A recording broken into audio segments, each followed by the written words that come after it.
নমস্কার বন্ধুরা, আপনাদের সকলকে আমার চ্যানেলে স্বাগতম।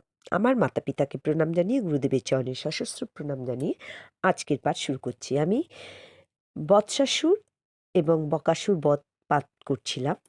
তো আগের দিন যা পাঠ করেছি ঠিক তারপর থেকে পাঠ করছি। সমস্ত গোপ বালকেরা প্রতিদিন গোবৎসগুলিকে জল খাওয়াবার জন্য যমুনাতে নিয়ে যেত। বাছুরেরা যখন জল খেত তখন তারা জল খেলত, তখন তারাও জল খেত। একদিন যমুনার জল পান করার সময় যখন তারা যমুনার তীরে বসেছিল, তখন তারা একটা পাহাড়ের মতো বিরাট এক বক পাখি দেখতে পেল। এই অদ্ভুত দর্শন জন্তুটিকে দেখে তারা অত্যন্ত ভীত হলো। আসলে এটি ছিল বক পক্ষীর রূপধারী বকাসুর নামক কংসের এক বন্ধু। সহসা সেই মহাদৈত্য তার তীক্ষ্ণ চক্ষু দিয়ে কৃষ্ণকে আক্রমণ করে তাকে গিলে ফেলল। এইভাবে কৃষ্ণকে গিলে ফেলতে দেখে বলদেব সহ সমস্ত বালকেরা মৃতবৎ অচেতন হয়ে পড়ল। বকাসুর যখন কৃষ্ণকে গিলতে যাচ্ছিল, তখন সে তার গলায় একটা প্রচণ্ড জ্বালা অনুভব করল। কৃষ্ণের দেহ নির্গত রশ্মির ছটার প্রভাবে তার গলা পুড়ে গেল। অসুরটি তাড়াতাড়ি কৃষ্ণকে তার মুখ থেকে ফেলে দিল এবং তার সুতীক্ষ্ণ চক্ষু দিয়ে খুঁচিয়ে খুঁচিয়ে তাকে মারার চেষ্টা করতে লাগলো। বকাসুর জানত না যে যদিও কৃষ্ণ নন্দ মহারাজের শিশুপুত্র রূপে লীলাবিলাস করছিল, তবুও তিনি ছিলেন ব্রহ্মাণ্ডের সৃষ্টিকর্তা, ব্রহ্মার আদি পিতা পরমেশ্বর ভগবান, সমস্ত দেবতাদের আনন্দের উৎস এবং সাধুদের পরিত্রাণকারী যশোদানন্দন তখন পর্বতাকৃতি বক পক্ষীটির চক্ষু ধরে তার সমস্ত গোপ বালক সাথীদের সামনে সেই শিশু যেমন অনায়াসে একটি ঘাসকে দ্বিধা বিভক্ত করে ছিঁড়ে ফেলে, ঠিক সেইভাবে তার মুখটি ছিঁড়ে ফেলল।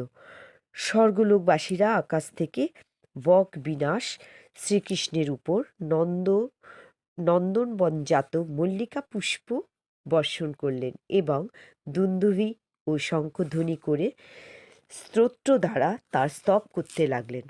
গোপ বালকেরা যখন পুষ্পবৃষ্টি হতে দেখল এবং দিব্য বাদ্যসহ দেবতাদের মধুর স্তব শুনতে পেল, তখন তারা অত্যন্ত বিস্মিত হল। কৃষ্ণকে অক্ষত অবস্থায় দেখে বলরাম সহ তারা সকলে এত আনন্দিত হলো যে মনে হলো যেন তারা নবজীবন লাভ করেছে। কৃষ্ণকে তাদের কাছে আসতে দেখে তারা সকলে এক এক করে সেই নন্দনকে আলিঙ্গন করে তাদের বুকে ধরে রাখল। তারপর তারা সমস্ত গোবৎসদের একত্রিত করে ঘরে ফিরে গেল। গৃহে ফিরে তারা নন্দদুলালের অদ্ভুত কার্যকলাপ সম্বন্ধে সকলকে বলতে লাগলো। যখন সমস্ত গোপ এবং গোপিকারা শিশুদের কাছ থেকে সেই ঘটনার বর্ণনা শুনলেন, তখন তারা অত্যন্ত আনন্দিত হলেন, কেননা তারা সকলেই কৃষ্ণকে তাদের প্রাণের থেকেও বেশি ভালোবাসতেন এবং তার মহিমা ও বীরত্বের কাহিনী শুনে তার প্রতি তাদের স্নেহ আরও বর্ষিত হলো।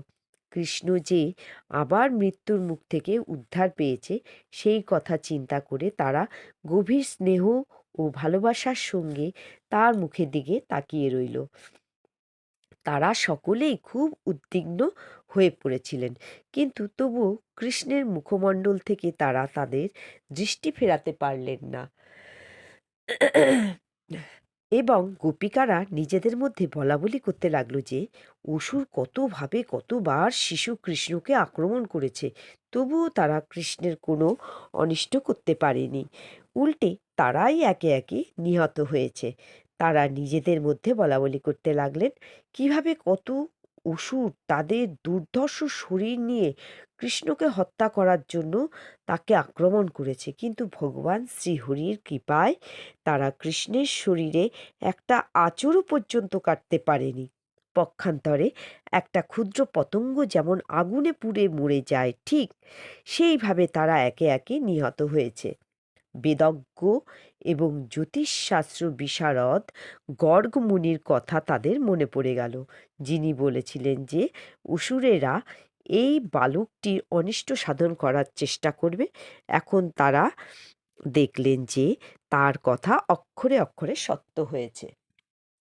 নন্দ মহারাজ সহ সমস্ত প্রবীণ গোপেরা কৃষ্ণ এবং বলরামের অদ্ভুত সমস্ত কার্যকলাপের কথা বলাবলি করতে লাগল এবং সেই আলোচনায় তারা এতই মগ্ন হয়ে থাকতেন যে তারা এই জড়জগতের ত্রিতাপ দুঃখের কথা সম্পূর্ণভাবে ভুলে যেতেন। এটাই হচ্ছে কৃষ্ণ ভাবনামৃতের প্রভাব।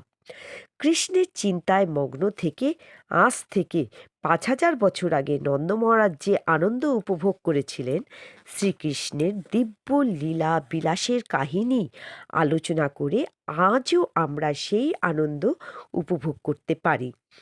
শ্রীরামচন্দ্রের জন্য বানরেরা যে সেতু তৈরি করেছিল এবং হনুমান যে লাফ দিয়ে সমুদ্র পার হয়ে লঙ্কায় গিয়েছিল, তার অনুকরণে কৃষ্ণ এবং বলরাম তাদের সাথীদের সঙ্গে খেলা করে তাদের বাল্য লীলাবিলাস করেছিলেন। ইতি লীলা পুরুষোত্তম শ্রীকৃষ্ণ গ্রন্থের বৎসাসুর এবং বকাসুর বধ নামক ১১ অধ্যায়ের ভক্তি বেদান্ত তাৎপর্য সমাপ্ত হলো। তো বন্ধুরা, গুরুদেবের কৃপায় আমি এই অধ্যায়টি মানে বৎসাসুর ও বকাসুর বধ পাঠ করলাম।